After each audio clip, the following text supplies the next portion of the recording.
Presiden ke-7 Republik Indonesia Joko Widodo tidak pernah membantah namun mempertimbangkan soal isu bergabungnya ke PSI. Lantas benarkah PSI menjadi pilihan Jokowi untuk bersandar dan menghadapi serangan dari isu-isu politik yang disebut telah merusak reputasinya? Kita bahas bersama dengan Direktur Eksekutif Parameter Politik Adi Praitno. Selamat petang Mas Adi dengan Maidop. Anda melihat konfirmasi Jokowi untuk hadir di Kongres PSI besok, apakah karena Jokowi butuh PSI karena saat ini kemudian kehilangan kawan parpolnya atau justru PSI yang butuh Jokowi? Ya saya kira dua-duanya saling membutuhkan sebenarnya. Karena kalau kita mau jujur sebenarnya, satu-satunya partai politik yang selalu tegak lurus membela Jokowi dari dulu hingga saat ini adalah PSI. Dan per hari ini kita juga tahu bahwa imam besar politik PSI itu hanyalah Jokowi dan bukan ke yang lain. Dan pada saat yang bersamaan tentu Pak Jokowi sebagai sosok yang pernah menjadi presiden 2 periode di Indonesia pastilah membutuhkan kendaraan politik. Oleh karena itu wajar kalau kemudian PSI itu dikait-kaitkan dengan Jokowi karena sangat kelihatan sekali gestur tubuh, kenyamanan, kemudian termasuk juga kehangatan bagaimana Jokowi itu hanya dengan PSI. Sementara partai-partai yang lain sepertinya sudah mulai asik bagaimana menikmati kekuasaan politik yang hari ini sudah menjadi bagian dari koalisi pemerintah.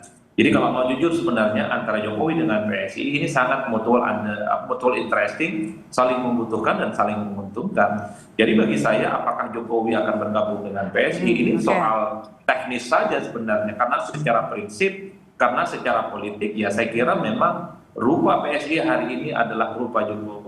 Orkestrasi politik PSI hari ini adalah orkestrasi politik dari Jokowi, makanya tidak mengherankan konon logo PSI yang akan berubah itu kan juga semua sangat kelihatan sekali rasa Jokowi.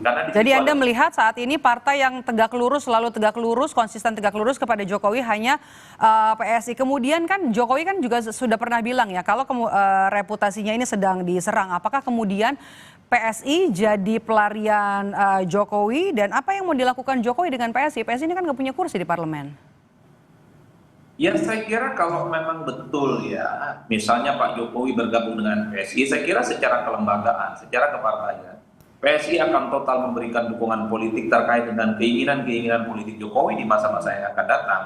Termasuk misalnya bagaimana PSI itu akan memberikan proteksi yang sangat luar biasa jika ada serangan-serangan yang terus agresif mengarah ke Pak Jokowi.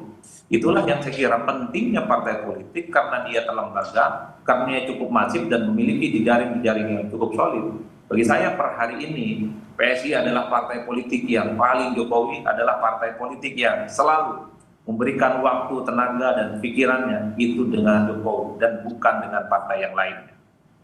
Oke, kehadiran Jokowi besok dengan sudah bilang kan akan mengisi materi besok. Apa yang Anda baca dari pernyataan Jokowi ini terkait dengan apa yang mau disampaikan Jokowi kepada partai-partai yang dulu mendukungnya? Ada PAN, ada Golkar, ada PKB. Ya saya kira dua hal. Pertama ini kan mempertebal bahwa sebenarnya PSI adalah Jokowi, Jokowi adalah PSI. Nah yang kedua tentu saja pesan politiknya adalah bahwa skala apapun yang terkait dengan PSI itu tentu tidak terlepas bagaimana petuah, fatsun, termasuk juga petunjuk-petunjuk yang diberikan oleh Jokowi kepada PSI. Makanya kan kita sering mendengarkan bagaimana elit-elit PSI selalu mengatakan bahwa ibaratkan pesantren, Jokowi ini adalah kiai dan kader-kader PSI adalah anak murid dan santrinya. Jadi bagi saya perdebatan soal apakah Jokowi ke PSI ataupun tidak, bagi saya ini hanya sebatas perdebatan teknis. Karena secara substansi, karena secara politik, karena secara gestur, PSI itu tegak lurusnya hanya ke Jokowi, fatsun politiknya adalah fatsun politik Jokowi, seluruh nafas dan perjuangannya adalah perjuangan Jokowi. Makanya di logo yang baru kan ada tulisan Partai Super Terbuka, dan kita tahu bahwa itu adalah pernyataan Jokowi yang saya kira sejak lama sudah disampaikan. Oke, kami dapat informasi sejauh ini yang kami dapat adalah Presiden Prabowo Subianto ini mengonfirmasi hadir di Kongres PSI. Anda membacanya seperti apa, Mas Adi? Dukungan terhadap Jokowi dan keluarganya kah dengan kehadiran Prabowo? Ya saya kira ini sebenarnya mengkonfirmasi bagaimana hubungan politik antara Jokowi dan Prabowo Subianto baik-baik saja. Kalau tidak baik-baik saja mungkin tidak akan bisa bertemu dalam satu forum yang cukup istimewa. Dan yang kedua tentu saja PSI itu adalah partai politik yang saya kira di pemilu 2024 juga memberikan dukungan secara total kepada Prabowo, pasang badan, ketika begitu banyak kritik dan serangan-serangan mengarah kepada Prabowo dan Gibran. Inilah yang saya sebutkan per hari ini, kalau betul Prabowo Subianto juga hadir dalam Kongres PSI besok sampai tanggal 20, ini semakin tebal bagaimana hubungan antara Prabowo, Jokowi, dan PSI itu baik-baik saja, tidak seperti yang dibayangkan oleh publik. Ada gejolak, ada jarak, dan kemudian ada kerenggangan-kerenggangan. Itulah yang kemudian akan menepis secara realitas politik. Prabowo dan Jokowi memang sepertinya agak sulit untuk dibentur-benturkan apalagi dipisahkan. Oke. Jokowi bilang kan selama ini dia banyak diserang lewat kasus ijazah, kemudian juga pemaksulan Gibran, ia dan juga keluarganya. Apakah kemudian PSI ini bisa jadi alat untuk menyerang balik? Ya, bagi saya sebenarnya tidak terlampau butuh untuk melakukan serangan-serangan balik. Tapi minimal jika ada kritik dan serangan-serangan yang cukup sporadis, agresif, dilakukan secara sistematis, terstruktur dan masif kepada Pak Jokowi, minimal ada partai politik yang pasang badan menjadi panglima terdepan bagaimana memberikan perlindungan dan proteksi kepada Pak Jokowi. Karena tentu ini menurut saya jauh lebih elegan secara konstitusional dan secara institusional tentu saja. Bagaimana ada partai politik secara sah dan secara normal memberikan dukungan politik kepada Pak Jokowi.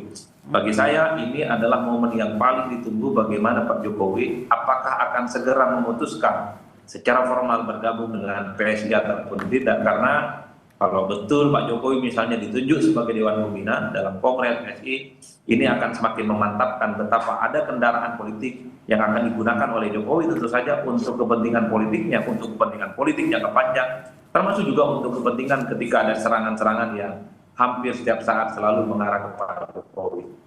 Oke. Kalau membaca besok pidato yang akan disampaikan Jokowi di Kongres PSI, Anda memprediksinya seperti apa? Apakah hanya pidato petuah biasa atau bisa jadi momen untuk menyeluapkan emosinya yang selama ini? Saya kira pasti ada dua hal ya, Medo. Pertama pasti akan bicara tentang politik kebangsaan secara umum. Bahwa kerjasama politik, konsolidasi politik, dan kerjasama antar elemen itu sangat dibutuhkan untuk bagaimana menyongsong Indonesia di masa-masa yang akan datang, terutama untuk mewujudkan Indonesia emas. Tapi biasanya seringkali Pak Jokowi ini kan muncul jok-jok yang sebenarnya itu berkaitan dengan situasi politik yang berkembang hari ini. Saya sepertinya cukup menduga bahwa salah satu yang akan disampaikan itu adalah soal begitu banyaknya serangan-serangan yang cukup banyak mengarah kepada Jokowi dan keluarga besarnya. Soal ijazah, soal pemakzulan, soal SMK dan seterusnya.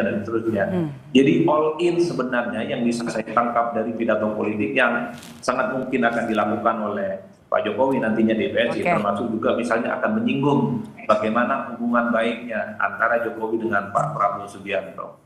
Baik, terima kasih sudah bergabung bersama kami, Direktur Eksekutif Parameter Politik, Mas Adi Praitno. Sehat selalu, Mas Adi. Terima kasih.